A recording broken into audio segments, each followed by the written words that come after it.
അന്ന് അദ്ദേഹത്തിൻ്റെ ആരാധകർ പറയുകയുണ്ടായി, വിശ്വ സാഹിത്യത്തിലെ ഒരു മഹാശൂന്യത സൃഷ്ടിച്ചുകൊണ്ടാണ് അദ്ദേഹം കടന്നുപോയത് എന്ന്. ലാറ്റിൻ അമേരിക്കൻ എഴുത്തുകാർക്കുണ്ടായിരുന്ന അനുഭവങ്ങളെ, അവിടുത്തെ പൈശാചികമായിട്ടുള്ള രാഷ്ട്രീയ അന്തരീക്ഷത്തെ, അവർക്കുണ്ടായിട്ടുള്ള മറ്റ് ജീവിതത്തിൽ ഉത്തരം കിട്ടാത്ത പല ജീവിത സമസ്യകൾക്ക് സാധാരണ രീതിയിലുള്ള ആവിഷ്കാരം അപര്യാപ്തമാണ് എന്നവർ മനസ്സിലാക്കി. ഏകാന്തത ലാറ്റിൻ അമേരിക്കയുടെ ഒരു വലിയ ദാർശനിക പ്രശ്നം തന്നെയായിരുന്നു. മാജിക് റിയലിസത്തിൻ്റെ നിരവധി ഉദാഹരണങ്ങൾ, അതിന് മുഹൂർത്തങ്ങൾ ഒട്ടനവധിയുണ്ട്.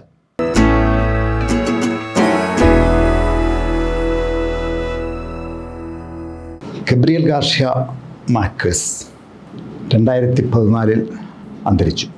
അന്ന് അദ്ദേഹത്തിൻ്റെ ആരാധകർ പറയുകയുണ്ടായി, വിശ്വ സാഹിത്യത്തിലെ ഒരു മഹാശൂന്യത സൃഷ്ടിച്ചുകൊണ്ടാണ് അദ്ദേഹം കടന്നുപോയത് എന്ന്.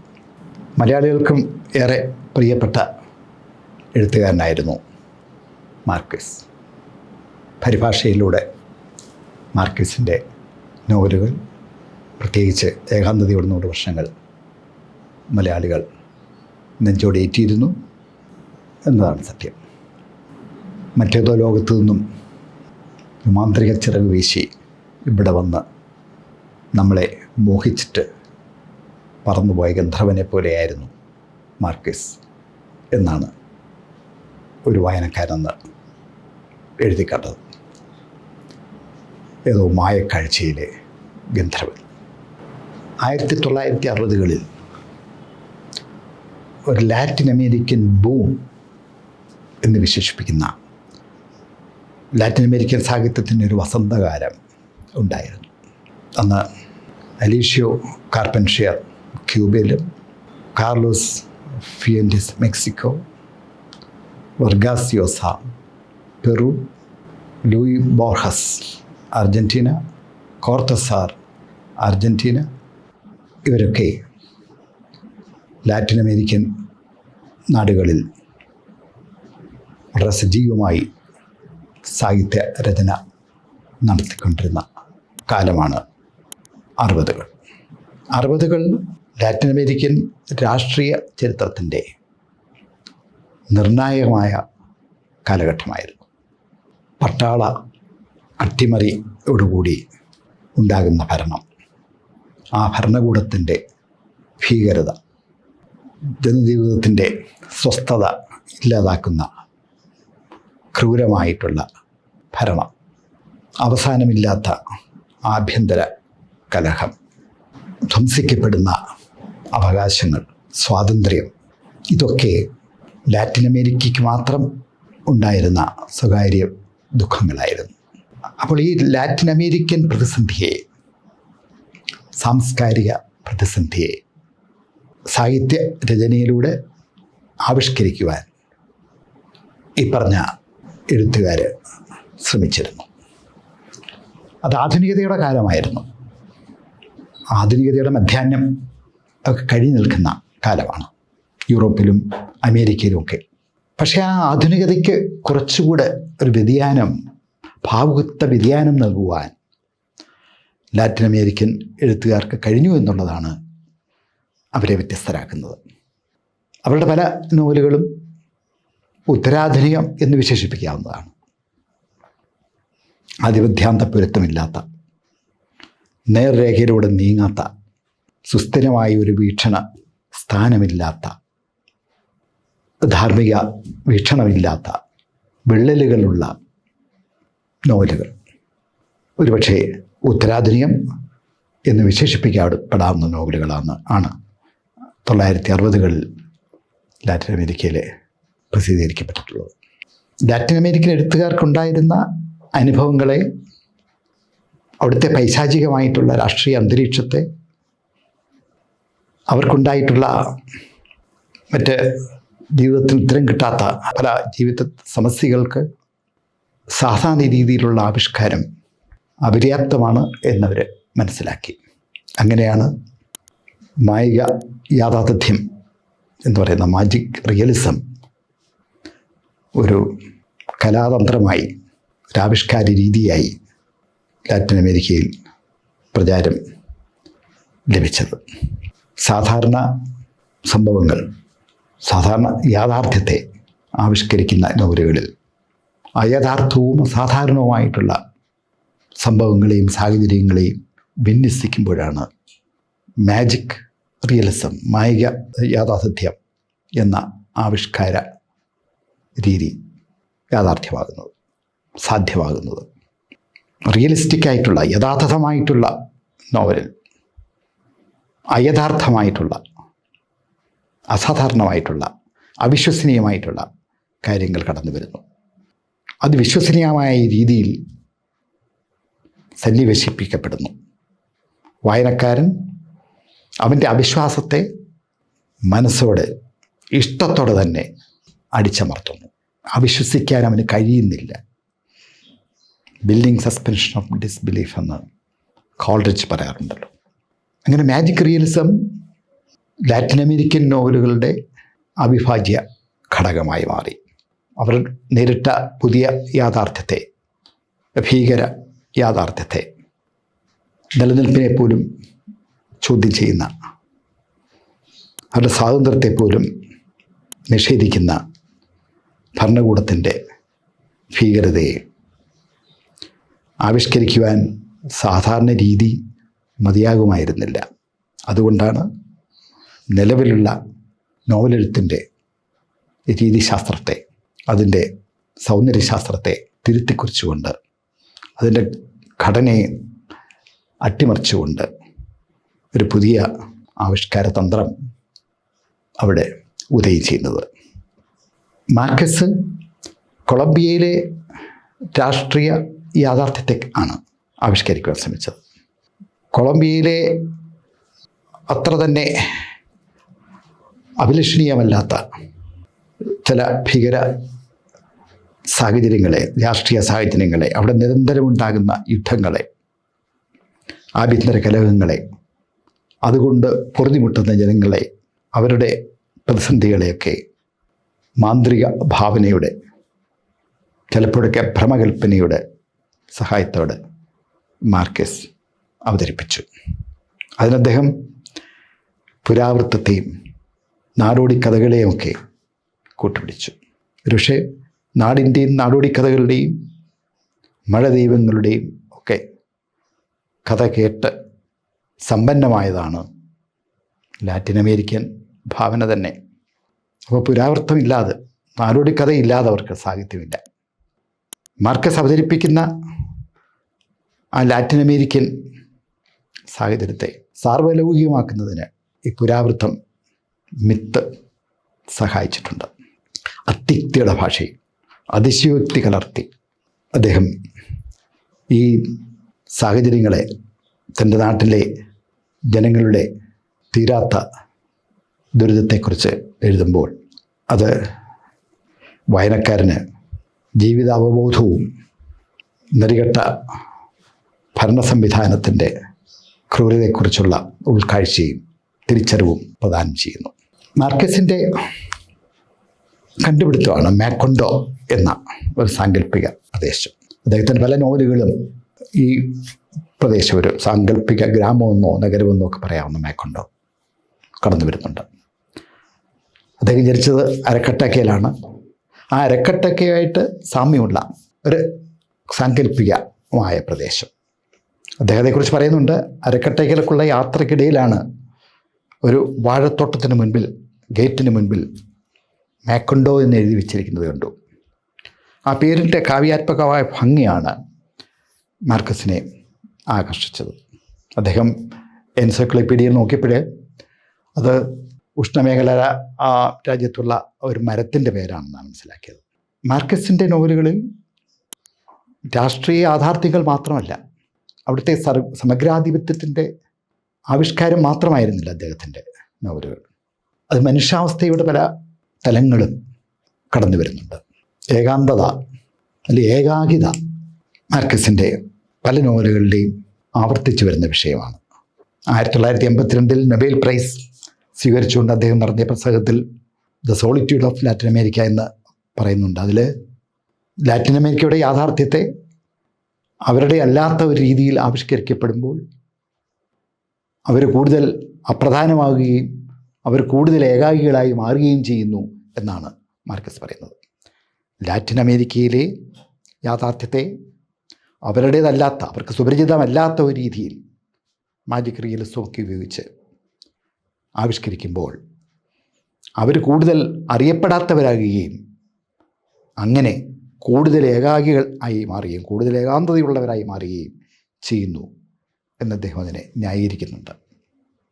അദ്ദേഹത്തിൻ്റെ എല്ലാ നോവലുകളിലും ഈ ഏകാഗികളായിട്ടുള്ള വ്യക്തികളെ കാണാൻ കഴിയും. അത് ലാറ്റിൻ അമേരിക്കൻ പ്രദേശങ്ങളുടെ, ലാറ്റിൻ അമേരിക്കൻ ജീവിതത്തിൻ്റെ ഒഴിച്ചു മാറ്റാൻ കഴിയാത്ത ഒരു പ്രത്യേകതയാണ്. പിന്നെ അക്രമം, വയലൻസ് പല നോവലുകളിലുമുണ്ട്. അത് ആവർത്തിച്ചു വരുന്നുണ്ട്. അതിൽ ലീഫ് സ്റ്റോമിലും ഏകാന്തയുടെ 100 വർഷങ്ങളിലും ഓട്ടം ഓഫ് ദ പേട്രിയാർക്കിലും ഒക്കെ കടന്നു വരുന്നുണ്ട്. മാർക്കസിൻ്റെ നോവലുകളെ രാഷ്ട്രീയ നോവലുകൾ എന്ന് വിശേഷിപ്പിക്കാൻ കഴിഞ്ഞേക്കാം.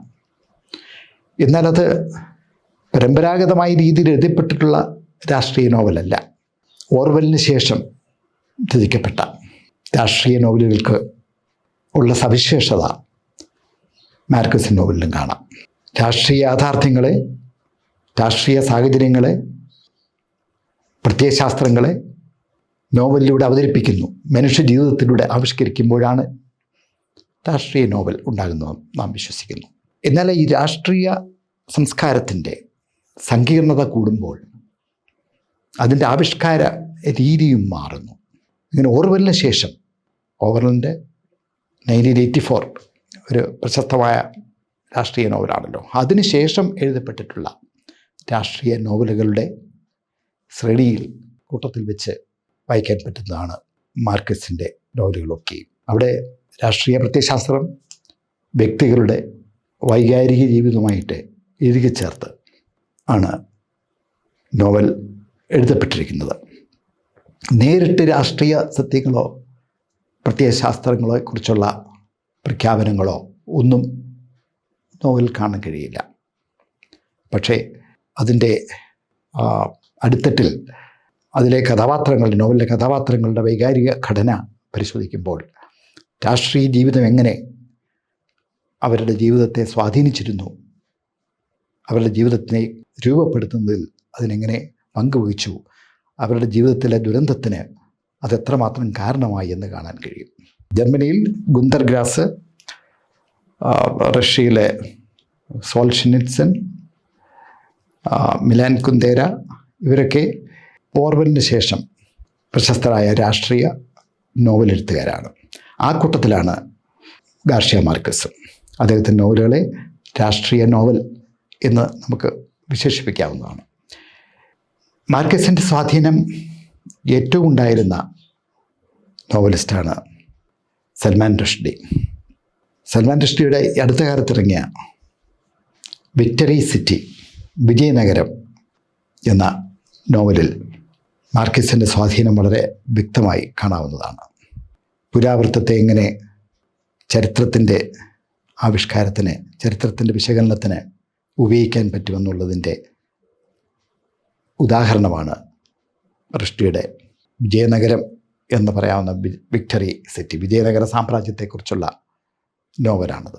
ഏകാന്തയുടെ 100 വർഷത്തിലെ ഉർസുലയുമായിട്ട് താരതമ്യപ്പെടുത്താവുന്ന 200 വർഷത്തിലേറെ ജീവിച്ചിരുന്ന പമ്പ കമ്പാന എന്ന ഒരു കഥാപാത്രം വിക്ടറി സിറ്റിയിലും ഉണ്ട്. മാർക്കസ് ആ കാലഘട്ടത്തിലെ ഒട്ടേറെ എഴുത്തുകാരെ സ്വാധീനിച്ചിട്ടുണ്ട്. മാർക്കസിന് വളരെയധികം പ്രചോദനം നൽകിയ എഴുത്തുകാരനാണ് കാഫ്ക. താൻ മാജിക് റിയലിസത്തെക്കുറിച്ച് ചിന്തിക്കാൻ തുടങ്ങിയത് തന്നെ കാഫ്കയുടെ മെറ്റമോർഫോസിസ് വായിച്ചതിന് ശേഷമായിരുന്നു അടയാളപ്പെടുത്തിയിട്ടുണ്ട്.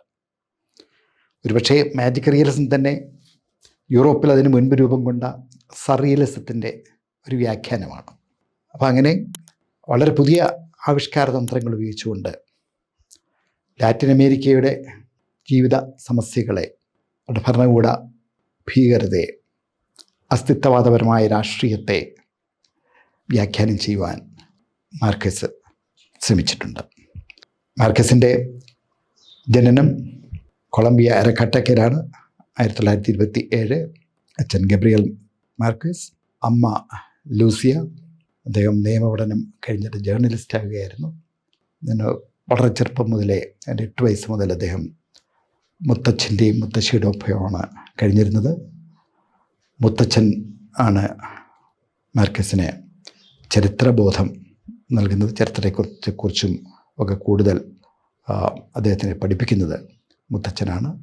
മുത്തശ്ശിയിൽ നിന്നാണ് നാടോടിക്കഥകളെക്കുറിച്ചും നാടോടിക്കഥകളുടെ മാന്ത്രിക ഭാവനയെക്കുറിച്ചുമൊക്കെ മാർക്കസ് മനസ്സിലാക്കുന്നത്. അസാധാരണമായുള്ള കാര്യങ്ങളൊക്കെ സാധാരണ രീതിയിൽ എങ്ങനെയാണ് പറയുന്നത് എന്ന് മാർക്കസ് മനസ്സിലാക്കിയത് മുത്തശ്ശിയിൽ നിന്നാണ്. മാർക്കസിൻ്റെ പ്രധാനപ്പെട്ട കൃതികൾ ലീഫ് സ്റ്റോം, ഇലക്കൊടുങ്കാറ്റ് എന്ന് പറയാം, ഏകാന്തതയുടെ 100 വർഷങ്ങൾ, life in the time of cholera, കോളറക്കാലത്തെ പ്രണയം, ഓട്ടം ഓഫ് ദി പേട്രിയാർക്ക്, കുലപതിയുടെ ഹേമന്തകാലം തുടങ്ങിയ കൃതികളാണ്. അദ്ദേഹം മരിച്ചു കഴിഞ്ഞ് അൺടിൽ ഓഗസ്റ്റ് എന്നൊരു കൃതി അദ്ദേഹത്തിൻ്റെ മക്കൾ പ്രസിദ്ധീകരിച്ചിട്ടുണ്ട്. ഒരിക്കലും അത് പ്രസിദ്ധീകരിക്കരുത് എന്ന് മാർക്കസ് പറഞ്ഞിരുന്നു. കാരണം തൻ്റെ സാഹിത്യരചനയുടെ പ്രഭവകേന്ദ്രമായിരുന്ന ഓർമ്മ കൊഴിഞ്ഞുകൊണ്ടിരുന്ന നാളുകളിൽ അദ്ദേഹം എഴുതി പൂർത്തിയാക്കാൻ കഴിയാതെ പോയ കൃതിയാണ് അൺടിൽ ഓഗസ്റ്റ്. പക്ഷേ ആ വാഗ്ദാനം പാലിക്കാൻ മക്കൾക്കായില്ല. അങ്ങനെയാണ് അപൂർണമായിട്ടുള്ള ആ കൃതി അൺടിൽ ഓഗസ്റ്റ് മാർക്കസിൻ്റെ രചനയായി പ്രസിദ്ധീകരിക്കപ്പെട്ടിട്ടുള്ളത്. ഏകാന്തതയുടെ 100 വർഷങ്ങൾ മാർക്കസിൻ്റെ അതിപ്രശസ്തമായ രചനയാണ്. അദ്ദേഹത്തിന് നൊബേൽ പ്രൈസ് നേടിക്കൊടുത്ത കൃതിയായിരുന്നു എന്ന് പറയാം. 1970 പ്രസിദ്ധീകരിക്കപ്പെട്ട ഈ നോവൽ. ഏകാന്തത ലാറ്റിൻ അമേരിക്കയുടെ ഒരു വലിയ ദാർശനിക പ്രശ്നം തന്നെയായിരുന്നു. അവർക്ക് നഷ്ടപ്പെടുന്ന, ലാറ്റിൻ അമേരിക്കൻ ജനതയ്ക്ക് നഷ്ടപ്പെടുന്ന ഏകാന്തത, അവിടുത്തെ ദുരന്തപൂർണമായ ജീവിതത്തിൽ രാഷ്ട്രീയ ഭീകരത നടമാടുന്ന സാഹചര്യത്തിൽ സ്വകാര്യ ജീവിതം നഷ്ടപ്പെടുകയും ഏകാന്തത നഷ്ടപ്പെടുകയും ചെയ്യുന്ന ജനങ്ങളുടെ വ്യഥയാണ്, ഒറ്റപ്പെടലിൻ്റെ ദുരന്തമാണ് മാർക്വേസ് ഈ നോവലിലൂടെ ആവിഷ്കരിക്കുവാൻ ശ്രമിച്ചത്. ലാറ്റിൻ അമേരിക്കയുടെ ഒരു രൂപകം തന്നെയാണ് നോവലിലെ മാക്കോണ്ടോ എന്ന പ്രദേശം. ഈ നോവൽ ഒട്ടേറെ തലങ്ങളുള്ള, അടരുകളുള്ള, ഒട്ടേറെ വ്യാഖ്യാന സാധ്യതകളുള്ള ഒന്നാണ്. നിരവധി മിത്തുകൾ കെട്ടുപണിത് കിടക്കുന്ന നോവലാണ്. നാടോടിക്കഥകളും ഐതിഹ്യങ്ങളും ഒക്കെ നോവലിൻ്റെ ഭാവഘടനയ്ക്ക് സകുമാര്യം നൽകുന്നുണ്ട് എന്ന് നമുക്ക് മനസ്സിലാവും. മാക്കോണ്ട എന്ന ഗ്രാമത്തിൻ്റെയും അവിടുത്തെ ബിയോന്തിയ എന്ന ഒരു കുടുംബത്തിൻ്റെയും 100 വർഷത്തെ ചരിത്രമാണ് മാർക്കസ് ഈ നോവലിലൂടെ അവതരിപ്പിക്കുന്നത്. ജോസ് ആർക്കേഡിയോ ബിവൻറ്റിസ് ഭാര്യയോടൊപ്പം തൻ്റെ ഗ്രാമത്തിൽ നിന്നും യാത്ര തിരിക്കുന്നു. നാട് വിടുകയാണ്, ഒരു പ്രവാസം തുടങ്ങുകയാണ്. തൻ്റെ ബന്ധുവായിരുന്ന ഉർസുളയെ വിവാഹം ചെയ്ത് ഏറെക്കഴിയും മുൻപ് ജോസ് ആർക്കേഡിയോ ഒരു കൊലപാതകം നടത്തുന്നു. അയാളെ ഷണ്ണൻ എന്ന് വിളിച്ച ഒരാളെ അയാളൊരു നേരിട്ടുള്ള യുദ്ധത്തിൽ കൊല്ലുന്നു. അതിനുശേഷം ഉള്ളൊരു പലായനമാണ്. അവർ വരുന്നത് ഒരു ചതുപ്പ് പ്രദേശത്ത് വന്ന് ഒരു പുഴയരികിൽ വിശ്രമിക്കുന്നു. രാത്രിയിൽ ഒരു സ്വപ്നം കാണുകയാണ്. ഒരു കണ്ണാടി നഗരം, ഒരു സ്വപ്ന നഗരം, മിറർ സിറ്റി എന്നവിടെ സ്വപ്നത്തിൽ കാണുന്നു. ആ സ്വപ്നത്തിൻ്റെ പിന്നാലെ പോവുകയാണ് പ്രഭാതം മുതൽ ജോസ് ആർക്കേഡിയോ ബിവൻറ്റിസ്. അയാൾ ക്രമേണ അവിടെ ഒരു ചെറിയ നഗരം സ്ഥാപിക്കുന്നു. തൻ്റെ സ്വപ്നത്തിൽ കിട്ടിയ ആ സ്വപ്ന ദർശനത്തിൻ്റെ മാതൃക വെച്ചുകൊണ്ട് ഒരു നഗരം അവിടെ രൂപം കൊള്ളുന്നു, മാക്കോണ്ടോ. അവിടെ വളരെ ശാന്തമായ ജീവിതം അവർ നയിച്ചുകൊണ്ടിരുന്നു. പുറം പ്രദേശങ്ങളുമായിട്ട് ഒന്നും ബന്ധമില്ലാത്ത ഒരു ഉൾനാടൻ ഗ്രാമം. പുറത്തേക്കുള്ള വഴികൾ പോലുമില്ല, ഇങ്ങോട്ട് അധികം ആരും വരാറില്ല, കുറേ നാടോടികൾ ഒഴികെ. അവിടെ അവർ കുടുംബജീവിതം ആരംഭിച്ച് അവർക്ക് 3 കുട്ടികളുണ്ടാവുന്നു. മൂത്ത ആളിൻ്റെ പേരും ജോസ് ആർക്കേഡിയോ എന്ന് തന്നെയാണ്. രണ്ടാമത്തവൻ അവനേറിയസ് ബിയൻറ്റ്യ, പിന്നീട് കേണൽ അവനേറിയസ് എന്നറിയപ്പെടുന്ന ആൾ. മൂന്നാമത്തെ പെൺകുട്ടി അമരാന്ത. അവിടെ നാടോടികൾ വല്ലപ്പോഴൊക്കെ പുതിയ പുതിയ കണ്ടുപിടുത്തങ്ങൾ, പുതിയ പുതിയ ഉപകരണങ്ങളൊക്കെ അവിടെ വിൽക്കാൻ വേണ്ടി വരാറുണ്ട്. കാന്തം, ഐസ്, ടെലസ്കോപ്പ് ഒക്കെ. മാക്കണ്ട ക്രമേണ അവിടെ ഒരു ജനജീവിതം തന്നെ തുടങ്ങുകയാണ്. അയാളോടൊപ്പം കുറേ പേർ അയാളുടെ ഗ്രാമത്തിൽ നിന്നും കൂടെ അനുഗമിച്ചിരുന്നു. അവരും കുടുംബം ഒക്കെ ആയിട്ട് ഒരു ചെറിയ ജീവിതം, ഒരു ജനത, ഒരു സമൂഹം അവിടെ രൂപപ്പെടുന്നു. ജോസ് ആർക്കേഡിയോ തൻ്റെ പരിവേഷണം തുടർന്നുകൊണ്ടിരുന്നു. അയാൾ ആ പ്രദേശത്തിൻ്റെ ദുരൂഹതകൾ മാറ്റാൻ ശ്രമിക്കുന്നു. പുതിയ കണ്ടുപിടുത്തങ്ങൾക്ക് പിന്നാലെ പോകുന്നു. നാടോടികളുടെ പ്രധാനിയായിട്ടുള്ള മെൽക്കേഡ്സ് അയാളെ അതിനെ പ്രേരിപ്പിക്കുകയും ചെയ്യുന്നു. ശാസ്ത്രീയമെന്ന് അയാൾ വിശ്വസിക്കുന്ന കണ്ടുപിടുത്തങ്ങളുടെ പിന്നാലെ പോവുകയും തൻ്റെ പരീക്ഷണശാലയിൽ തൻ്റെ സമയം ചെലവഴിക്കുകയും ചെയ്യുന്നു ജോസ് ആർക്കേഡിയോസ്. ഭാര്യയായ ഉർസുല കുടുംബത്തിൻ്റെ ഉത്തരവാദിത്വം ഏറ്റെടുക്കുകയും എല്ലാ പ്രതിസന്ധികളിലും കുടുംബത്തിൻ്റെ കൂടെ നിൽക്കുകയും ചെയ്യുന്നു. മൂത്ത മകൻ ജോസ് ആർക്കേഡിയ പിതാവിൻ്റെ എടുത്തുചാട്ടം ഒക്കെയുള്ള ആളാണ്. അയാൾ ഒരു നാടോടി പെണ്ണിൻ്റെ പിന്നാലെ കൂടെ നാട് വിടുന്നു. കുറേ കാലം കഴിഞ്ഞ് തിരിച്ചു വരുന്ന അവിടെ ദത്തെടുത്ത് വളർത്തിയിരുന്ന റെബേക്ക എന്ന പെൺകുട്ടിയെ വിവാഹം ചെയ്യുന്നു. ഒരു ലാൻഡ് ലോഡായിട്ട് മാറുന്ന ജോസ് ആർക്കേഡിയ പിന്നീട് വളരെ ദുരൂഹമായ സാഹചര്യത്തിൽ കൊല്ലപ്പെടുന്നു. അതിൻ്റെ ദുരൂഹത ഒരിക്കലും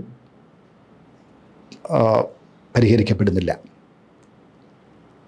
രണ്ടാമത്തെ മകനായ അവനേറിയസ് കുറച്ചുകൂടെ അന്തർമുഖത്വമുള്ള ആളാണ്. അച്ഛൻ്റെ കുട്ടികളുടെ അന്വേഷണങ്ങൾ നടത്തുന്ന ജിജ്ഞാസുവായിട്ടുള്ള ആളാണ് അവനേറിയസ്. അവിടെ ക്രമേണ രാഷ്ട്രീയം ഉണ്ടാകുന്നു. രാഷ്ട്രീയ പാർട്ടികളും ഭരണകൂടവും ഉണ്ടാകുന്നു. മാർക്കണ്ടയിൽ പല ഭരണകൂടങ്ങൾ വരികയും പോവുകയും ചെയ്യുന്നു. ഇടയ്ക്ക് ബുയൻറ്റിയസ് കുടുംബത്തിൽ തന്നെ 2ാം തലമുറയിൽപ്പെട്ട ആർക്കേഡിയോ, പുരുഷന്മാരുടെയൊക്കെ പേരുകളിന് ഏതാണ്ട് സമാനമായിരിക്കും. ഒന്നുകിൽ ആർക്കേഡിയോ എന്നുള്ള പേര്, അല്ലെങ്കിൽ അവനേറിയസ് എന്നുള്ള പേരായിരിക്കും. വളരെ നിഷ്ഠുരനായിട്ടുള്ള ഒരു സ്വേച്ഛാധിപതിയായിട്ട് മാറുന്നു ആർക്കേഡിയോ. എല്ലാ സ്വേച്ഛാധിപത്യത്തിൻ്റെയും പരിണതഫലം എന്നുള്ള രീതിയിൽ, അവസാനം എന്നുള്ള രീതിയിൽ അയാളെ വെടിവെച്ച് കൊല്ലുന്നു. ജനരോഷത്തിന് വിധേയനാകുന്നു ആർക്കേഡിയോ. മാക്കണ്ടോ ക്രമേണ ആധുനികതയുടെ കാലഘട്ടത്തിലേക്ക് പ്രവേശിക്കുന്നു. ആധുനികത ജനജീവിതത്തിലും ജനങ്ങളുടെ മനോഭാവത്തിലും മാറ്റങ്ങൾ ഉണ്ടാക്കുന്നു. ഒപ്പം വിദേശികൾ അവിടേക്ക് വരുന്നു. അവിടെ വാഴത്തോട്ടങ്ങൾ സ്ഥാപിക്കുന്നതിന് വേണ്ടി അമേരിക്കയിൽ നിന്നും ആൾക്കാർ എത്തുന്നു. മാക്കോണ്ടയ്ക്ക് അതുവരെ ഉണ്ടായിരുന്ന അസ്വസ്ഥത, ശാന്തത ക്രമേണ നഷ്ടമാകുന്നു. വാഴത്തോട്ടത്തിലെ തൊഴിലാളികളും തോട്ടം ഉടമകളുമായി ഒരു ആഭ്യന്തര കലഹം ഉണ്ടാകുന്നു. അത് മാർക്കസിൻ്റെ തന്നെ നാട്ടിൽ 1928 ഒരു ബനാന സ്ട്രൈക്കിനെ ഓർമ്മിച്ച് എഴുതിയ, അല്ലെ അതിൻ്റെ ഒരു പുനഃസൃഷ്ടി ആണ് എന്ന് കരുതാറുണ്ട്. യുണൈറ്റഡ് ഫ്രൂട്ട് കമ്പനി എന്ന കൊളംബിയയിലെ ആ സ്ഥാപനത്തിനെതിരെ, അവർ നടത്തിയ ചൂഷണത്തിനെതിരെ തൊഴിലാളികൾ നടത്തിയ പ്രക്ഷോഭവും സമരവും ആയിരക്കണക്കിന് ആൾക്കാരുടെ കൊലപാതകത്തിൽ എത്തി എന്നുള്ളത് ചരിത്ര രേഖയാണ്. ഇവിടെ അതുപോലെ ഈ പ്രക്ഷോഭത്തിൽ പട്ടാളത്തിൻ്റെ സഹായത്തോടെ തോട്ടമുടമകൾ, മുതലാളികൾ ആയിരക്കണക്കിന് തൊഴിലാളികളെ നിഷ്ഠുരം വധിച്ചു. ഏറെ കഴിയുന്നതിന് മുൻപ് ഒരു വലിയ പേമാരി വർഷങ്ങൾ നീണ്ടു നിന്ന പെരുമഴ. 4 വർഷവും 11 മാസവും 2 ദിവസവും എന്നാണ് പറയുന്നത്. മാജിക് റിയലിസത്തിൻ്റെ ഉദാഹരണമായിട്ട് പറയാറുണ്ട്. കൃത്യമായിട്ട് പറയുകയാണ്. ആ മഹാമാരിയുടെ ഫലമായിട്ട് മാക്കോണ്ടോ നശിച്ചുകൊണ്ടിരുന്നു. ഇതിനിടയിൽ ഉർസുള കുടുംബത്തിലെ പ്രതിസന്ധികളെയൊക്കെ അഭിമുഖീകരിച്ച് അതിനൊക്കെ പരിഹാരം തേടുവാൻ വേണ്ടി പ്രവർത്തിച്ചുകൊണ്ട് എല്ലാവരെയും ഒരുമിപ്പിച്ച് കൊണ്ടുപോകാൻ അവർ പരമാവധി ശ്രമിച്ചു. ചില മുന്നറിയിപ്പുകൾ ഉർസുള തൻ്റെ കുടുംബാംഗങ്ങൾക്ക് നൽകിയിരുന്നു. ഒരു കാരണവശാലും അഗമ്യഗമനം പാടില്ല എന്നവർ മുന്നറിയിപ്പ് നൽകിയിരുന്നു. കാരണം അത് കുടുംബത്തിൻ്റെ നാശത്തിലേക്ക് എത്തുമെന്നുള്ള പ്രവചനം അവർക്കറിയാമായിരുന്നു. മഹാമാരിക്ക് ശേഷം മക്കോണ്ട തകർന്നുകൊണ്ടിരുന്നു. അതിൻ്റെ പതനത്തിൻ്റെ ആരംഭമായിരുന്നു. ക്രമേണ അവിടുത്തെ അംഗങ്ങളൊക്കെ മാക്കോണ്ടയിലെ ജനങ്ങളും, മാക്കോണ്ടയുടെ ചരിത്രം എന്ന് പറയുന്നത് ബിയോൻ്റെ കുടുംബത്തിലെ ചരിത്രം തന്നെയാണ്. ആ ബിയോൻ്റെ കുടുംബത്തിലെ അംഗങ്ങളൊക്കെ പലരും ഇതിനുള്ളിൽ മരിച്ചു. ചിലർ കൊല ചെയ്യപ്പെട്ടു, ചിലരെ പ്രായമായി മരിച്ചു. മാക്കോണ്ടയുടെ സ്ഥാപകനായ ജോസ് ആർക്കേഡിയോ ഭ്രാന്ത് പിടിച്ച് ഒരു മരത്തിൽ കെട്ടിയിടപ്പെടുന്നു. അവിടെ കടന്നു മരിക്കുന്നു. ഉർസുള തന്നെ ഉണങ്ങി ഒരു മുന്തിരിങ്ങ പോലെയായി എന്നാണ് പറയുന്നത്. അങ്ങനെയാണ് അവസാനം മരിക്കുന്നത്. മരിക്കുമ്പോൾ അവരുടെ പ്രായം എത്രയെന്ന് ആർക്കും ഒരു നിശ്ചയമില്ല. അവസാനം അംഗങ്ങളിൽ 2 പേര് മാത്രം അവശേഷിക്കുന്നു. ഒറീലിയോ, അതുപോലെ അമരാന്ത ഉർസുള. 2 തലമുറയിൽപ്പെട്ടവരാണ്. അവർ ബന്ധുക്കളാണ്. അമരാന്തയുടെ അനന്തരവനാണ് ശരിക്കും ഒറീലിയോ. അവർ പ്രണയത്തിലാകുന്നു. അനന്തരവനാണെന്ന് അറിയാമായിരുന്നില്ല അമരാന്തയ്ക്ക്. കാരണം അയാളെ ജനിച്ചപ്പം മുതൽ അമ്മ പിഴച്ചു പറ്റതുകൊണ്ട് രഹസ്യമായിട്ട് വളർത്തുകയായിരുന്നു ഫെർണാൻഡ എന്ന മുത്തശ്ശി. അതറിയാതെയാണ് അമരാന്തയും അയാളുമായിട്ട് അനുരാഗത്തിലാകുന്നത്. അപ്പോൾ മാക്കോണ്ടയിൽ വന്ന ബിയോൻ്റെ കുടുംബത്തിൽ വന്ന ആ ഏകാന്തതയിൽ ഇവർ മാത്രം അവശേഷിച്ചിരിക്കുന്ന ആ അവസരത്തിൽ അവർ ഗമനം നടത്തുന്നു. അമരാന്ത പന്നിവാലുള്ള പിഗ് ടെയിലുള്ള ഒരു കുട്ടിയെയാണ് പ്രസവിക്കുന്നത്. അങ്ങനെ പ്രവചനം ഉണ്ടായിരുന്നു. അവസാനം പന്നിവാലുള്ള കുട്ടിയെ പ്രസവിക്കും, അഗമ്യഗമനം ഒഴിവാക്കണം എന്നൊക്കെ മുത്തശ്ശി പലതവണ കുടുംബാംഗങ്ങൾക്ക് മുന്നറിയിപ്പ് കൊടുത്തിട്ടുള്ളതാണ്. അതിനെല്ലാം കാറ്റിൽ പറത്തിക്കൊണ്ടാണ് ഈ ബന്ധം നടക്കുന്നതും അവിഹിത ബന്ധം നടക്കുന്നതും ഇങ്ങനെ അസാധാരണമായ രീതിയിലുള്ള ഒരു കുട്ടി ജന്മമെടുക്കുന്നതും. മാജിക് റിയലിസത്തിൻ്റെ അതിൻ്റെ ഉച്ചസ്ഥായിയിൽ നമുക്ക് പറയാം, ഈ കുട്ടിയെ ഉറുമ്പ് തിന്ന് ഇല്ലാതാക്കുന്നു. പ്രസവത്തോടുകൂടി അമരാന്ത മരിക്കുന്നു. ഒറീലിയോ അവശേഷിക്കുന്നു. മറ്റൊന്നിനുമല്ല, മാക്കോണ്ടയുടെ ചരിത്രം വായിക്കുവാൻ. മാർക്കോണ്ടയുടെ ചരിത്ര രേഖ 100 വർഷങ്ങൾക്ക് മുൻപ് ആ നാടോടി മാൽക്കേഡ്സ് നൽകിയിരുന്നു. അത് ഇതുവരെ ആരും വായിച്ചു നോക്കിയിട്ടില്ല. ഒറീലിയോ അത് വായിക്കുന്നു, അത് വ്യാഖ്യാനിക്കുന്നു. ആ വ്യാഖ്യാനം, ആ വായന തീരുന്നതോടുകൂടി മാക്കോണ്ടെ ഒരു സ്ലേറ്റിൽ നിന്നും ഒരു ഇറേസർ ഉപയോഗിച്ച് സ്ലേറ്റിൽ എഴുതിയതൊക്കെ മായ്ച്ച് കളയുന്നത് പോലെ മാക്കോണ്ടെ നഗരം തന്നെ മായ്ച്ച് കളയപ്പെടുന്നു, അപ്രത്യക്ഷമാകുന്നു. അവസാനത്തെ വരി വായിച്ചു തീരുകയും മാക്കോണ്ട മാഞ്ഞു പോകുന്നതും ഒരേ നിമിഷം സംഭവിക്കുന്നു. അതായിരുന്നു മാക്കോണ്ടയുടെ ചരിത്രം. അതായിരുന്നു ബിയോൻ്റെ കുടുംബത്തിൻ്റെ ചരിത്രം. ഇതിൽ ഏകാന്തത മിക്ക കഥാപാത്രങ്ങളും അനുഭവിക്കുന്നുണ്ട്. മെൽക്വീഡ്സ് എന്ന് പറയുന്ന ആ നാടോടി ഒന്നിലധികം പ്രാവശ്യം മരിക്കുന്നുണ്ട്. ആദ്യം അയാൾ സിംഗപ്പൂരിൽ വെച്ച് പനി പിടിച്ചു മരിക്കുന്നു. അത് കഴിഞ്ഞ് എല്ലാവരെയും അത്ഭുതപ്പെടുത്തിക്കൊണ്ട് തിരിച്ചു വരുന്നു. എന്നിട്ട് പറയുകയാണ്, എനിക്ക് ഏകാന്തത സഹിക്കാൻ കഴിയുന്നില്ല, അതാണ് ഞാൻ തിരിച്ചു വന്നതെന്ന്. വീണ്ടും അയാൾ മുങ്ങി മരിച്ചു കഴിയുമ്പോൾ ജനങ്ങൾ അയാളെ കുഴിച്ചിടുന്നു തിരിച്ചു വരാതിരിക്കാൻ വേണ്ടി. അപ്പോൾ ഏകാന്തത എല്ലാവരും ഉണ്ട്, എല്ലാവരും അനുഭവിക്കുന്നുണ്ട്. ആ ഏകാന്തതയിൽ നിന്നും രക്ഷപ്പെടാൻ വേണ്ടി അവർ പ്രണയിക്കുന്നുണ്ട്, പലതും ചെയ്യുന്നുണ്ട്.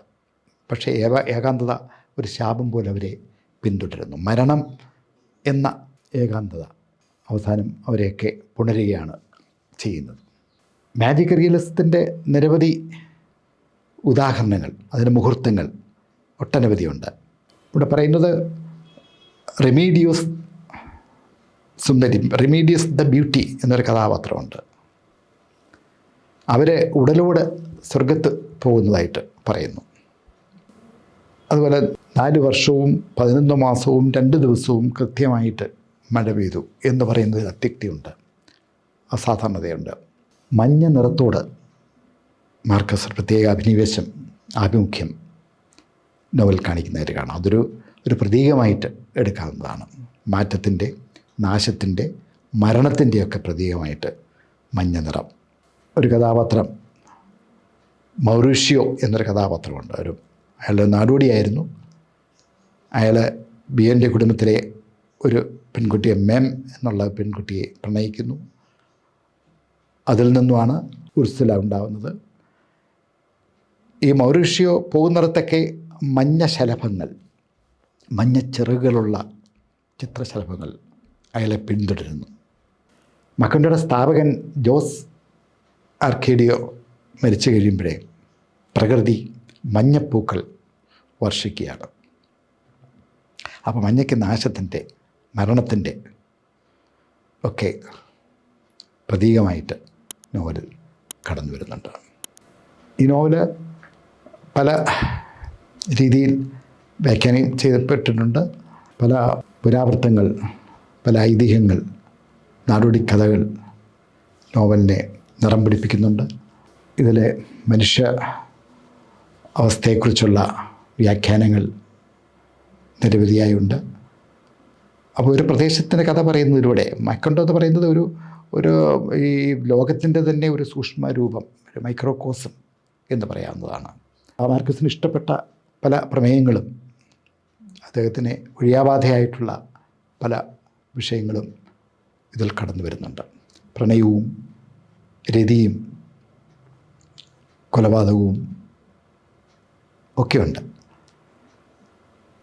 അപ്പോൾ അതൊക്കെ പലപ്പോഴും രതിയൊക്കെ, ലൈംഗിക ബിംബങ്ങളൊക്കെ ഒരു രചനാതന്ത്രമായിട്ട് തന്നെ ഇക്കിളിപ്പെടുത്തുന്ന വിഷയമായിട്ടല്ല, അത് കലാതന്ത്രമായിട്ട് ആണ് മാർക്കസ് ഉപയോഗിക്കുന്നത്.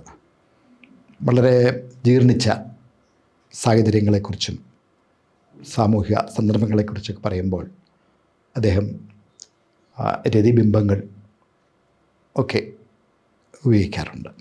ഏകാന്തയുടെ 100 വർഷങ്ങൾ മാർക്കസിൻ്റെ ഏറ്റവും പ്രശസ്തമായ കൃതിയാക്കി അംഗീകരിക്കപ്പെട്ടിട്ടുണ്ട്. ഇന്നും പുതിയ പാരായണ തന്ത്രങ്ങൾ ആ കൃതിയെ പുനർവായനയ്ക്ക് വിധേയമാക്കുന്നുണ്ട്. അത് ഒരുപക്ഷെ ഒരു ക്ലാസിക് ആയതുകൊണ്ടാകാം. ഒരു ദേശത്തിൻ്റെ കഥ പറഞ്ഞ മാർക്കസ് എല്ലാ ദേശങ്ങളുടെയും, ലോകത്തിൻ്റെ മുഴുവൻ കഥ അതിൽ ഒതുക്കി വച്ചിരിക്കുന്നു എന്ന് കാണുവാൻ കഴിയും. ഓട്ടം ഓഫ് ദ പേട്രിയാർക്ക്. ഈ നോവലിനെ ഷിറ്റി ഗ്രാൻഡർ എന്നാണ് വിശേഷിപ്പിച്ചിട്ടുള്ളത്. ഇതിലെ അശ്ലീലം, ഇതിലുള്ള വിസർജ്യത്തിൻ്റെ ബിംബങ്ങൾ, അങ്ങനെ ഒരു വിശേഷണമാണ് ഈ നോവലിനെ നേടിക്കൊടുത്തത്. സ്കാറ്റോളജിക്കൽ ഇമേജറി എന്നൊക്കെ പറയുന്നാൽ എക്സ്ക്രിമെൻ്റൽ ഇമേജറി ഒക്കെയുള്ള ഒരു നോവലാണ്. പലപ്പോഴും ഈ നോവലിനെ OV വിജയൻ്റെ ധർമ്മപുരാണത്തോട് ഉപമിക്കാറുണ്ട്. പക്ഷേ ധർമ്മപുരാണത്തിൽ ഇതിൻ്റെ ഒരു ഓവർഡോസ് ഉണ്ടായിരുന്നു എന്നാണ് പറയുന്നത്, വിസർജ്യത്തിൻ്റെ. ആ വിസർജ്യത്തിൻ്റെ ബിംബങ്ങൾ, അശ്ലീലത്തിൻ്റെ ബിംബങ്ങൾ, രതിബിംബങ്ങൾ ഒക്കെ ഒരു ജീർണിച്ച രാഷ്ട്രീയ സംവിധാനത്തിൻ്റെ പ്രതീകമായിട്ടാണ് മാർക്കസ് ഉപയോഗിച്ചിരിക്കുന്നത്. സമഗ്രാധിപത്യത്തിനെതിരെയുള്ള വളരെ തുളച്ചു കയറുന്ന ആഴത്തിലുള്ള ആക്ഷേപഹാസ്യമായിട്ട് ഈ നോവലിനെ കാണാറുണ്ട്. വെറും ആക്ഷേപഹാസ്യമല്ല, എണ്ണം പറഞ്ഞ രാഷ്ട്രീയ നോവലായിട്ടാണ് ഓട്ടം ഓഫ് ദ പേട്രിയാർക്കിനെ കാണേണ്ടത്. ഓർവെലിന് ശേഷം എഴുതിയിട്ടുള്ള 1984 ശേഷം എഴുതിയിട്ടുള്ള എണ്ണപ്പെട്ട രാഷ്ട്രീയ നോവലുകളുടെ കൂട്ടത്തിൽ ഓട്ടം ഓഫ് ദ പേട്രിയാർക്കിനെ നമുക്ക് സങ്കല്പിക്കാവുന്നതാണ്. പേരെന്തെന്നറിഞ്ഞൂടാത്ത, പ്രത്യേകിച്ച് പേരൊന്നുമില്ലാത്ത ഒരു കരീബിയൻ ജനറൽ, അയാളെ ജനറൽ എന്നും പ്രസിഡൻ്റ് എന്നും ഒക്കെയാണ് വിളിക്കുന്നത്. അയാൾ ഏത് രാജ്യം എന്ന് പോലും പറയുന്നില്ല. ഒരു കരീബിയൻ രാജ്യം, ലാറ്റിൻ അമേരിക്കയിലെ ഒരു പ്രദേശം. അതുകൊണ്ട് മാർക്കസ് ഉദ്ദേശിക്കുന്നത് പേരിൽ പ്രത്യേകിച്ചൊന്നുമില്ല. ഏത് പേരായാലും ഏത് പ്രദേശമായാലും സമഗ്രാധിപത്യത്തിൻ്റെ മുഖം ഒരുപോലെയാണ് എന്ന ആശയമായിരിക്കാം മാർക്കസ് ഇതിലൂടെ അവതരിപ്പിക്കാൻ ആഗ്രഹിച്ചത്. കൊളംബിയയിലെ പിനില, റോജസ് പിനില 1953-57 കാലഘട്ടത്തിൽ ഏകാധിപതിയായിരുന്നു. അദ്ദേഹം കൊളംബിയയുടെ സമഗ്രാധിപത്യത്തിൻ്റെ തീക്ഷ്ണഫലങ്ങൾ ജനങ്ങൾക്ക് സമ്മാനിച്ച വ്യക്തിയാണ്. ആ ചരിത്രത്തിൻ്റെ ഇടിമുഴക്കം, അതിൻ്റെ നടുക്കം ഒരുപക്ഷെ ഈ നോവലിൻ്റെ ഭാവഘടനയെ നിർവചിക്കുവാൻ, നിയന്ത്രിക്കുവാൻ മാർക്കസിനെ സഹായിച്ചിട്ടുണ്ടാവാം. മാർക്കസ് നേരിട്ടറിഞ്ഞിട്ടുള്ള, നേരിട്ട് അനുഭവിച്ചിട്ടുള്ള, പറഞ്ഞു കേട്ടത് മാത്രമല്ല നേരിട്ടറിഞ്ഞിട്ടുള്ള ചരിത്രത്തിൻ്റെ ഈ ആഘാതങ്ങൾ ഒക്കെ ഭാവനാത്മകമായി അവതരിപ്പിക്കുകയാണ് ഓട്ടം ഓഫ് ദ പേട്രിയാർക്ക്. ഹേമന്തകാലമാണ് പേട്രിയാർക്കിൻ്റെ, ഇല കൊഴിയുന്ന കാലമാണ്. വിൻ്റർ അകലെയല്ല, മരണം അകലെയല്ല. സ്വേച്ഛാധിപത്യം, സമഗ്രാധിപത്യം ഏറെക്കാലം ഉണ്ടാവില്ല. സമഗ്രാധിപത്യത്തെക്കുറിച്ച് പറയുന്നത് എപ്പോഴും അവസാനിക്കുമെന്ന് നിശ്ചയമില്ലാത്തൊരു ഗ്രഹണം പോലെയാണ് സമഗ്രാധിപത്യം എന്നാണ്. അതിൻ്റെ നിഴലുകൾ അഴിമതിയായും അപവാദമായും അശ്ലീലമായും ഒക്കെ എല്ലായിടവും വ്യാപിക്കും. അതുകൊണ്ടാണ് സമഗ്രാധിപത്യത്തെക്കുറിച്ചുള്ള നോവലുകളിൽ അഴിമതിയെക്കുറിച്ചും അശ്ലീലത്തെക്കുറിച്ചുള്ള ബിംബങ്ങൾ നാം കാണുന്നത്. അതില്ലാതെ, ആ ബിംബങ്ങളില്ലാതെ സമഗ്രാധിപത്യത്തെ നിർവചിക്കുവാൻ കഴിയില്ല. അത്ര അഭേദ്യമായ ബന്ധം ഇത് തമ്മിലുണ്ട്. ഈ നോവലിലും നമുക്ക് അങ്ങനെയുള്ള രീതി ബിംബങ്ങൾ, ലൈംഗിക വീഴ്ചയുടെ ഇമേജുകൾ ഉള്ളതായിട്ട് മനസ്സിലാക്കാവുന്നതാണ്. ഈ നോവലിൻ്റെ പ്രസിഡൻ്റ് പേട്രിയാർക്ക് നോവൽ തുടങ്ങുമ്പോഴേ തൻ്റെ ഓഫീസിൽ മരിച്ചു കിടക്കുന്നതായിട്ടാണ് നാം കാണുന്നത്. രണ്ട് ആഖ്യാനകാരന്മാർ ഒന്ന് പറയുന്നു പ്രസിഡൻ്റ് മരിച്ചു, പക്ഷെ അവർക്കത് വിശ്വസിക്കാൻ കഴിയുന്നില്ല. കാരണം ഈ പ്രസിഡൻ്റ് പണ്ടൊന്ന് മരിച്ചതാണ്. പണ്ട് മരിച്ചത് അയാളെപ്പോലുള്ള മറ്റൊരാളായിരുന്നു, അയാളുടെ ഡ്യൂപ്പായിരുന്നു, ഡബിൾ. അയാളെപ്പോലുള്ള മറ്റൊരാൾ ആ പ്രദേശത്തുണ്ടായിരുന്നു, ആൾമാറാട്ടം നടത്തുന്ന ഒരാൾ. അയാൾ മരിച്ചപ്പോൾ ആ ആളിനെ പ്രസിഡൻ്റ് സഹിച്ചത് അയാളെക്കൊണ്ട് ചില പ്രയോജനമുണ്ടായിരുന്നു. അനിവാര്യമായിട്ടുള്ള കൊലപാതകത്തെ ഒഴിവാക്കാൻ അയാൾ സഹായിച്ചു. ഇങ്ങനൊരാളുള്ളതുകൊണ്ട് പലപ്പോഴും പല പ്രതിസന്ധിയിലും പ്രസിഡൻ്റ് രക്ഷപ്പെട്ടു. അതുകൊണ്ട് അയാളെ കൊല്ലാതിരുന്നത്. പിന്നെ അയാൾ മരിച്ചപ്പോൾ പ്രസിഡൻ്റ് മരിച്ചു എന്നുള്ള വാർത്ത പ്രചരിച്ചു.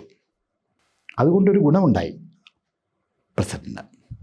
ഈ മരണം ആഘോഷിച്ചവരുണ്ട്, മരണത്തിൽ ദുഃഖം പ്രകടിപ്പിച്ചവരും കരഞ്ഞവരുമുണ്ട്. അവരെയൊക്കെ പ്രസിഡൻ്റ് മനസ്സിലാക്കാനുള്ള ഒരു അപൂർവ അവസരമായിരുന്നു. മരണത്തെ ആഘോഷിച്ചവരെയൊക്കെ എണ്ണി എണ്ണി അവരെ നശിപ്പിച്ചു, അവരെ ഇല്ലാതാക്കി. തൻ്റെ മരണത്തിൽ ഖേദിച്ചവരെ, വിലപിച്ചവരെ സമ്മാനങ്ങൾ കൊണ്ട് അദ്ദേഹം നന്ദി പ്രകടിപ്പിച്ചു. അതിനുശേഷമുള്ള അയാളുടെ ജീവിതം, ഈ ആദ്യത്തെ മരണത്തിന് ശേഷം, അല്ല ഡ്യൂപ്പ് മരിച്ചതിന് ശേഷമുള്ള അയാളുടെ ജീവിതം മുഴുവൻ ക്രൂരതയുടെയായിരുന്നു. അയാളുടെ ഇഷ്ടം അനുസരിച്ച് അയാൾ നിയമങ്ങൾ തിരുത്തി ജനങ്ങളുടെ സ്വാതന്ത്ര്യത്തെ, അവകാശത്തെ ധ്വംസിച്ചു. അയാളുടെ ഒടുങ്ങാത്ത പകയ്ക്ക് പലരും വിധേയരായി. നിരവധി കൊലപാതകങ്ങൾ അയാൾ നടത്തി. അയാൾ ഇഷ്ടപ്പെട്ട പെൺകുട്ടികളുമായി രമിച്ചു. ഏതാണ്ട് 5000 കുട്ടികൾ ഉണ്ടായിരുന്നു എന്നാണ് പറയുന്നത്. അവിടെയും മാജിക് റിയലിസം കടന്നു വരുന്നുണ്ട്. അങ്ങനെ ഉള്ള ഈ ഭരണാധിപൻ്റെ അടുത്ത് ഒരു പെൺകുട്ടി ഒരിക്കലെത്തുന്നു, ഒരു നാടിൻ്റെ പ്രശ്നങ്ങളെക്കുറിച്ച് പറയുന്നതിന് വേണ്ടി. അവർക്ക് വിദ്യുച്ഛക്തിയും വെള്ളവും കിട്ടുന്നില്ല. അയാളൊക്കെ സശ്രദ്ധം കേട്ടിട്ട് പിന്നെ പെണ്ണിൻ്റെ പിന്നാലെയായിരുന്നു അയാളുടെ യാത്രയൊക്കെ. അവൾക്ക് വേണ്ടി അയാൾ എല്ലാ സൗകര്യങ്ങളും ചെയ്തു കൊടുത്തു. അവസാനം നോവലിൽ പറയുന്നത് ഒരു ഗ്രഹണത്തിലാണ്, ഒരു എക്ലിപ്സിൽ അവൾ പെട്ടെന്ന് അപ്രത്യക്ഷയായി. അല്ലെങ്കിൽ അവൾക്ക് ഇയാളിൽ നിന്നും ഒരിക്കലും രക്ഷപ്പെടാൻ കഴിയുമായിരുന്നില്ല എന്ന്. അയാളുടെ പലതരത്തിലുള്ള രതി വൈകൃതത്തെക്കുറിച്ചുള്ള ചിത്രങ്ങൾ നോവലിലുണ്ട്. അയാൾക്ക് ദുർഗന്ധം അനുഭവിച്ചുകൊണ്ട് രതിക്രീഡ നടത്തുന്നതിനെക്കുറിച്ച് പറയുന്നുണ്ട്. അയാളുടെ വൈകൃതം ഈ ജീർണിച്ച രാഷ്ട്രീയത്തിൻ്റെ രൂപകമായിട്ടാണ് നോവലിൽ കടന്നു വരുന്നത്. ഒരിക്കൽ അയാളുടെ അമ്മ മരിച്ചു കഴിയുമ്പോഴേ അമ്മയുടെ ശവശരീരമായിട്ടുള്ള ശവമഞ്ചം നാടി ചുറ്റുന്നു. ആ മൃതശരീരം ജീർണിക്കുന്നില്ല, ചീഞ്ഞളിയുന്നില്ല. അതിന് രഹസ്യമായിട്ട് അദ്ദേഹം എംബാമിങ് നടത്തിയിട്ടുണ്ട്. അതാരും അറിയുന്നില്ല. വളരെ കുറച്ച് ആൾക്കാർക്ക് മാത്രമേ അതറിയാവൂ. ഏതോ അത്ഭുതങ്ങളുള്ള ദിവ്യശക്തിയുള്ള വ്യക്തിയാണ് തൻ്റെ മാതാവെന്നുള്ള ഒരു ധാരണയുണ്ടാക്കാൻ വേണ്ടിയാണ് ദിവസങ്ങളോളം ഈ ശവമഞ്ചം അദ്ദേഹം നഗരത്തിലൂടെ കൊണ്ടുപോയത്. എന്നിട്ട് ആവശ്യപ്പെട്ടു, കത്തോലിക്ക സഭയോട് അദ്ദേഹം ആവശ്യപ്പെട്ടു, അമ്മയെ വിശുദ്ധിയാക്കണം, പുണ്യാളത്തിയാക്കണം എന്ന്. കത്തോലിക്ക സഭ അന്വേഷണം നടത്തിയപ്പോൾ മനസ്സിലായത് അദ്ദേഹത്തിൻ്റെ അമ്മ പരമദരിദ്രയായിട്ടുള്ള ഒരു വേശ്യയായിരുന്നുവെന്നും ഈ പറഞ്ഞ വിശുദ്ധിയാക്കാനുള്ള യാതൊരു യോഗ്യതയില്ലാത്ത സ്ത്രീയാണ് എന്നും ഇത് മുഴുവൻ കാപട്യമാണെന്നും സഭയ്ക്ക് മനസ്സിലായി. ഇതിലരിശം കൊണ്ട അയാൾ അവിടെ സഭയുടെ ഒരു ബാക്കിയൊന്നും വെച്ച് അതിൻ്റെ ഒരു അടയാളം പോലും വയ്ക്കാതെ എല്ലാവരെയും നാട് കടത്തി. ഒരു കന്യാസ്ത്രീയെ ഒഴികെ. ആ കന്യാസ്ത്രീ ഇയാളുടെ പീഡനത്തിന് വിധേയനാക്കുന്നു. അതിലൊരു ആൺകുട്ടി ഉണ്ടാവുന്നു. നോവലിൽ പറയുന്നത് ആ കന്യാസ്ത്രീയെ മാത്രമേ അയാൾ വിവാഹം ചെയ്തിട്ടുള്ളൂ. അല്ലാതുള്ള 5000 കുട്ടികൾക്ക് ആരെയും വിവാഹം ചെയ്ത് ഉണ്ടായിട്ടുള്ള കുട്ടികളല്ല, അവിഹിത ബന്ധത്തിലുള്ളതാണ്. അവസാനം ഈ കന്യാസ്ത്രീയെയും മകനെയും തെരുവിൽ പട്ടി കടിച്ചു കീറി കൊല്ലുകയാണ് നാട്ടുകാരുടെ സഹായത്തോടുകൂടി. അത് മനസ്സിലാക്കിയ പ്രസിഡൻറ്റ് അവർക്കെതിരെ വലിയൊരു പൈശാചികമായ ആക്രമണം നടത്തി ഒരു വാടക കൊലയാളിയെ നിയോഗിച്ച് ഒട്ടേറെ ജനങ്ങളെ കൊല്ലുന്നു. അവിടെ അസാധാരണമായ ഒരു സംഭവം ഉണ്ടാകുന്നു. ഒരു വലിയ ചുഴലിക്കാറ്റിൽ, കൊടുങ്കാറ്റിൽ രാജ്യത്തിന് വലിയ നാശങ്ങൾ ഉണ്ടാകുന്നു. നാശം ഉണ്ടായിട്ടും വിദേശ ശക്തികളുടെ സഹായത്തോടുകൂടി ആ നഗരത്തെ പുനർനിർമ്മിക്കുകയാണ് പ്രസിഡൻറ്റ്. അത് ജനങ്ങളുടെ ശ്രദ്ധ തിരിക്കാൻ വേണ്ടി എല്ലാ സമഗ്രാധിപത്യത്തിൻ്റെ എല്ലാ നേതൃത്വവും ചെയ്യുന്നത് പോലെ ജനശ്രദ്ധ തിരിച്ചുവിടാൻ വേണ്ടി ഒരു ഭാഗ്യക്കുറി നടത്തുന്നു. ഈ ഭാഗ്യക്കുറിയും എപ്പോഴും ജയിക്കുന്നത് പ്രസിഡന്റ് തന്നെയാണ്. അതിൽ അഴിമതി ഉണ്ടായിരുന്നു. ആ കുറി എടുത്തു കൊടുക്കുന്ന കുട്ടികൾ നേരത്തെ പറഞ്ഞ് വെച്ചിരിക്കുന്ന രീതിയിലുള്ള കാര്യങ്ങളാണ് ചെയ്തുകൊണ്ടിരുന്നത്.